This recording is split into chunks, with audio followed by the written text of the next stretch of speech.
Hello and welcome to the Life in the Fasting Lane podcast. Each week we are here to educate you, challenge you, encourage you along your journey with intermittent fasting, low carb eating, and keto.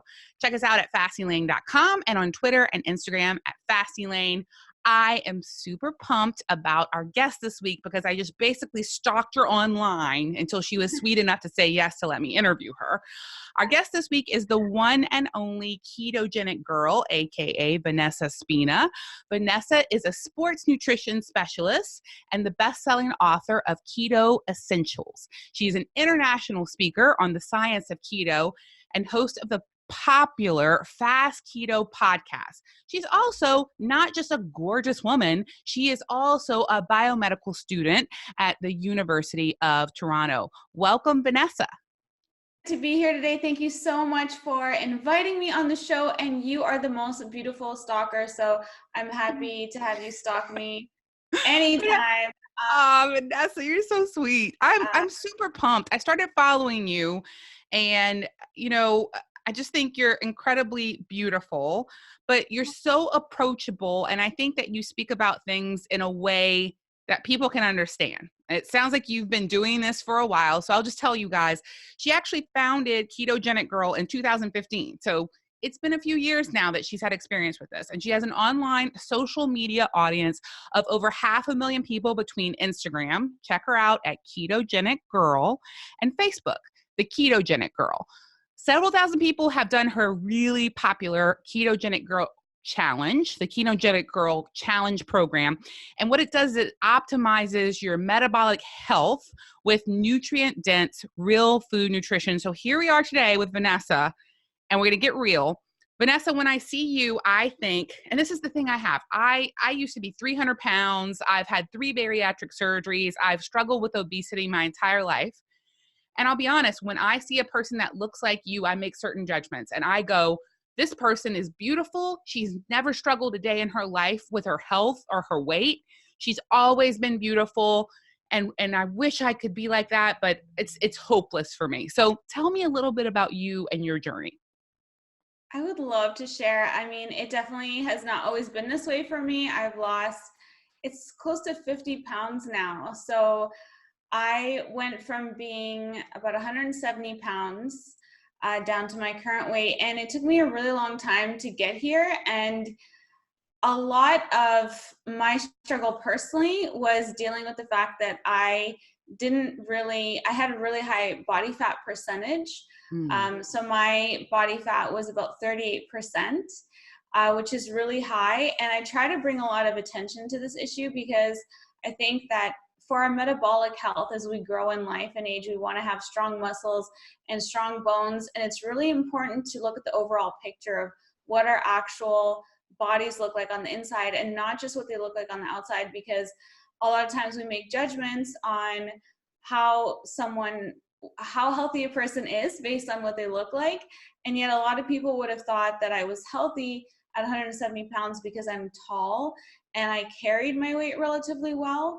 But I had severe cellulite on my body. I had a lot of fat tissue and I was really under-muscled, had really weak bones. I didn't feel good in my body. That's a whole other side to it. But the fat loss was a huge priority for me for those reasons, and really bringing my body fat percentage down to a healthy range and growing and increasing my muscle mass, because that's our metabolic currency. It's what carries us through life and keeps us healthy as we grow in life. Yeah, my daughter is 12, almost 13, and she has watched me really come alive the past 2 years, find the way that I like to eat, take no medications, being sick less. And she has really changed as she watched both my husband and I do these things with her own behavior. And we did notice, much as I have been, a lot of times we get obsessed with the scale, especially a young girl going through puberty is going to get obsessed with the scale, especially if her mom is modeling this behavior to be obsessed with the scale, which I've really struggled to change. And one thing that helped me a lot was DEXA scans, and you talking about measuring the actual muscle mass. So I, at my peak, and I honestly don't even remember, but I think at some point when I was 300 pounds, I want to say I was like, I'm not sure. I don't know if it was 56% fat or 60%. It was a very huge number. And now I look at my body and I'm on no medications. I'm very healthy and I'm about 189 pounds. And for me, the thing that's most exciting is I'm finally at the 37%, 38% body fat, which for me is such, like this massive improvement. And so I really didn't know about DEXA scans. I didn't know about the difference is that people could look, maybe they're 120 pounds and one person's very healthy and one person's very not healthy at that weight. And the weight is not the measurement. So I've had to reprogram that in my head and I still struggle with it. And I go back and forth between putting the scale away and taking it out. And it's ridiculous, but I'm trying to get there, Vanessa. I really am. So I hear that you also do intermittent fasting that helped you with your weight loss. Tell us what's your regimen for that? Do you have breakfast? What do you typically do?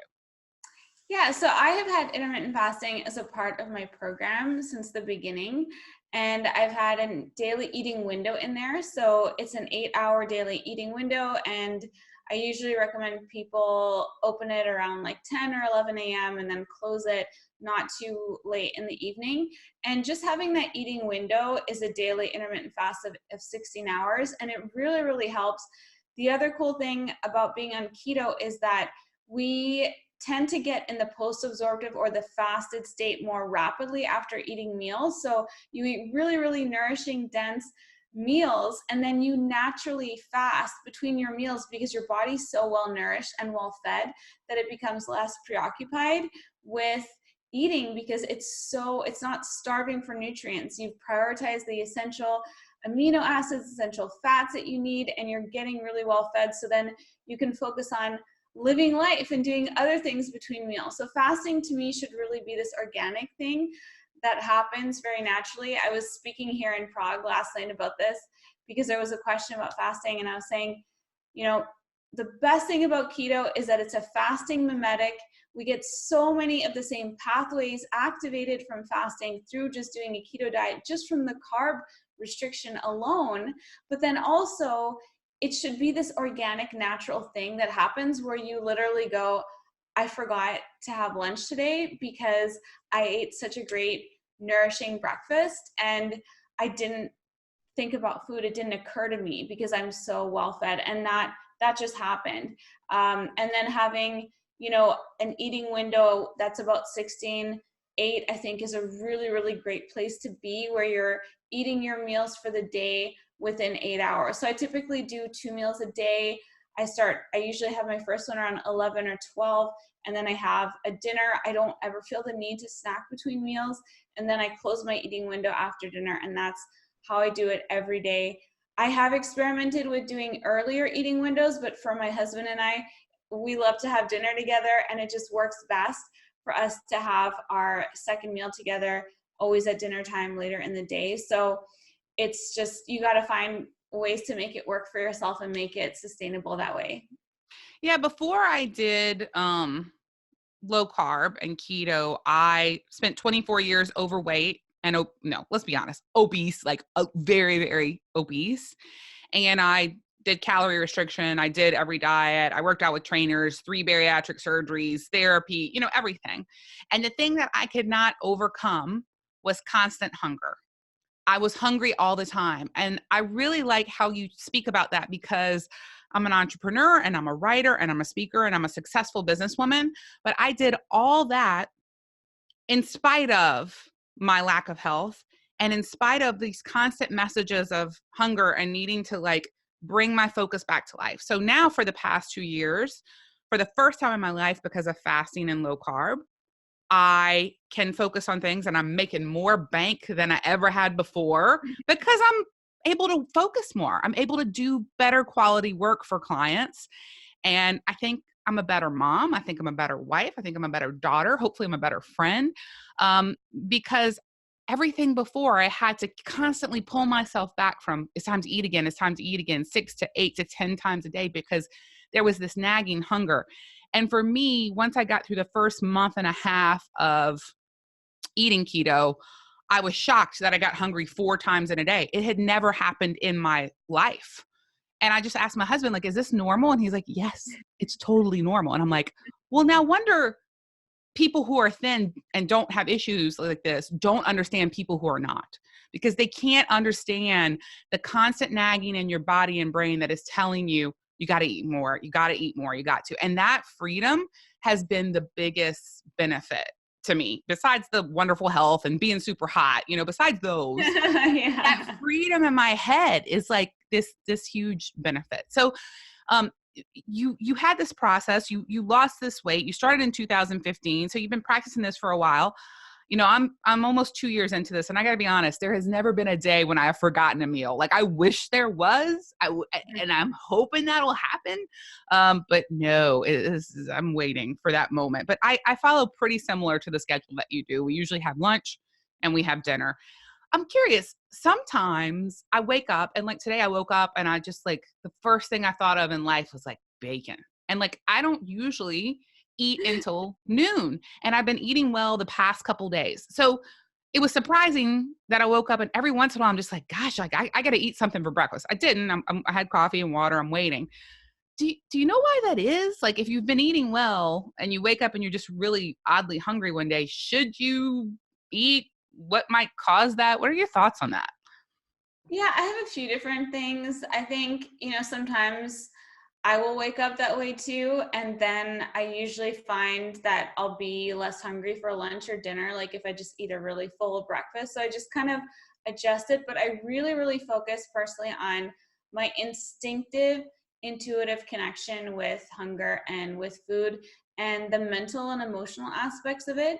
And I find that that's been one of the biggest game changers for me, is really identifying, is this craving actual true hunger?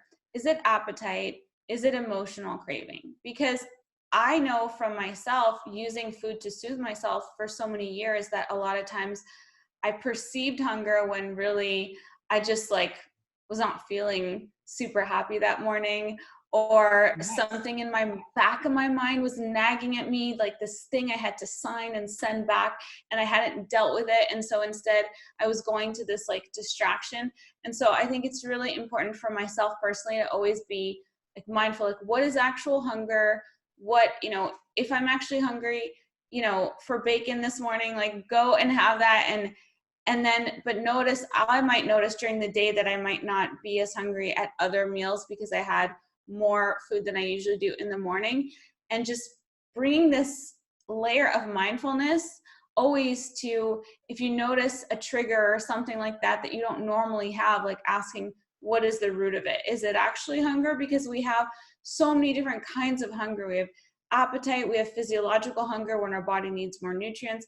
We also have all these strange things like clock hunger, like you get hungry at a certain time of day because you ate that time the day before. We have limbic hunger, where once you have a bite of food, your body suddenly makes you really, really hungry because it thinks, well, you might not have food again, so you got to eat everything in sight.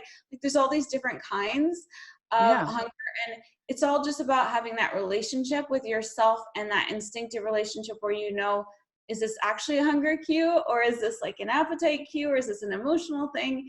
And that really helps. I love that. Yeah, I think that's it. I think a lot of this is, in the past, I've done so many things to lose weight and it always either failed or came back. And now I'm just trying to build a new relationship with myself emotionally to say, okay, it's actually not coming back. It's been 2 years. Stop waiting to fail. Like, you actually figured it out. And now that I've figured it out, what's right for me, it's impossible. I feel like it is impossible to go back because I know how to feel good. I know how to feel full.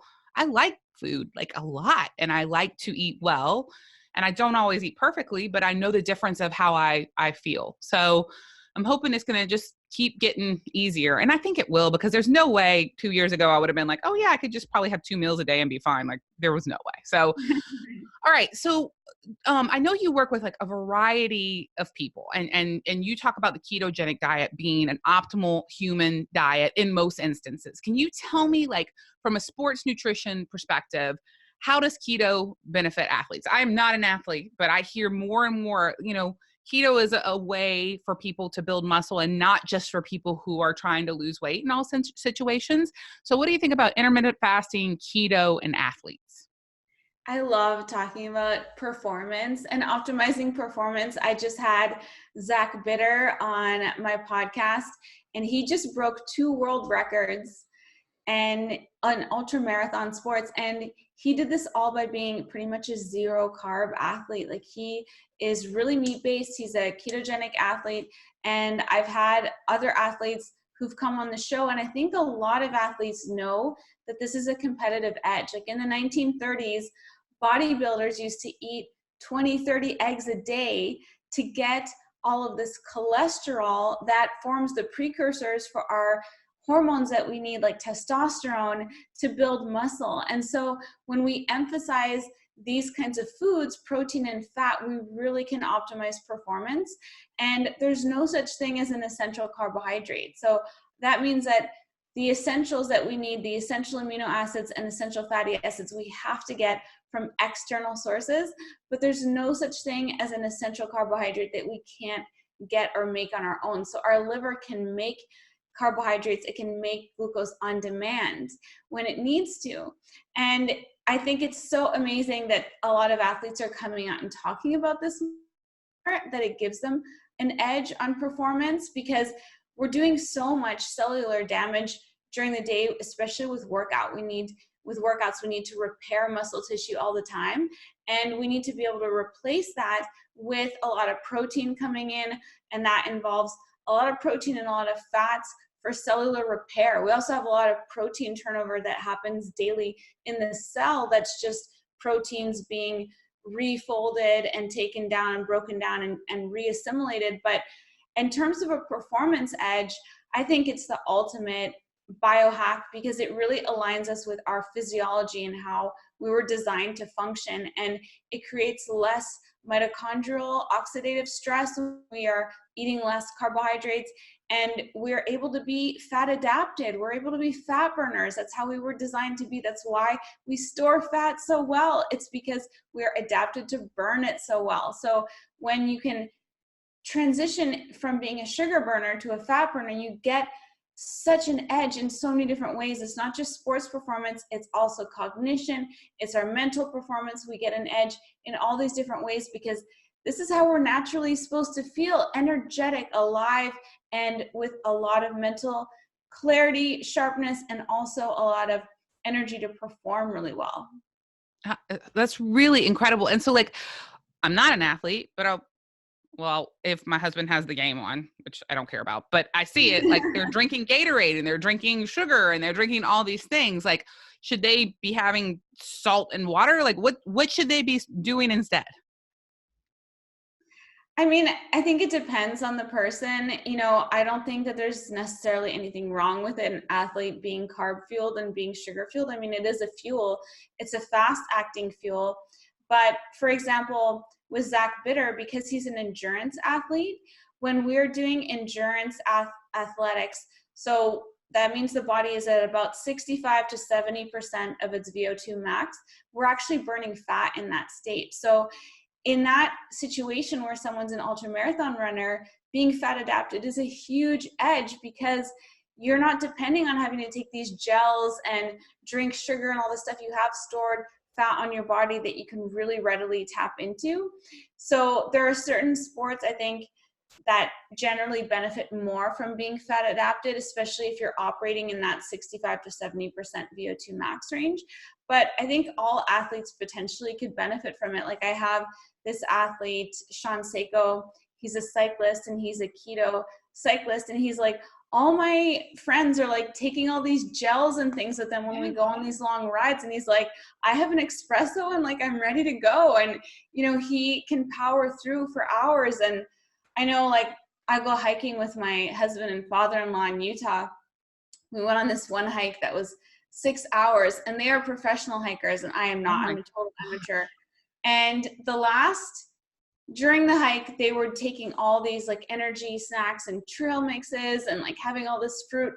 And the last 2 hours, they could barely move. And I was like the road runner. I was just fueling through. I didn't need to stop at all. I didn't need any breaks because I'm so fat adapted. So what I did is I took keto foods with me, I took a lot of salt water. I made sure that my electrolytes were super, taken care of, like you mentioned, electrolytes, so that I can have all that sodium to make sure that my cells are opening and closing properly and providing a lot of calcium and magnesium. Electrolytes are really, really key, but being fat adapted can really fuel you, especially when you're talking about endurance sports and activities that require that endurance and that sustained, prolonged activity. Vanessa, I'm completely intrigued by you. You are beautiful. You have had some experience with losing weight and are sharing about your own health, but you're also pretty dang educated and brilliant. And you're bringing the science behind this to tie it all together, which is something I don't think I could do. And I'm really intrigued. So guys, you need to follow Vanessa on Instagram at Ketogenic Girl. And I was checking it out this morning. I have an important question, Vanessa. What is bacon pate? And I need to hear more about this. This is my favorite recipe. When I made this, I said, this sounds a little egotistical, but I was like, this is the best thing that's ever come out of my kitchen. Like, it tastes so good. And if you're a pate lover already, it is the next level ultimate pate. If you're not really into pate, it's a really good like gateway pate to get you started. I love to have it with pork rinds. The recipe's on my website, and it is so easy to make. It only takes about 5 ingredients.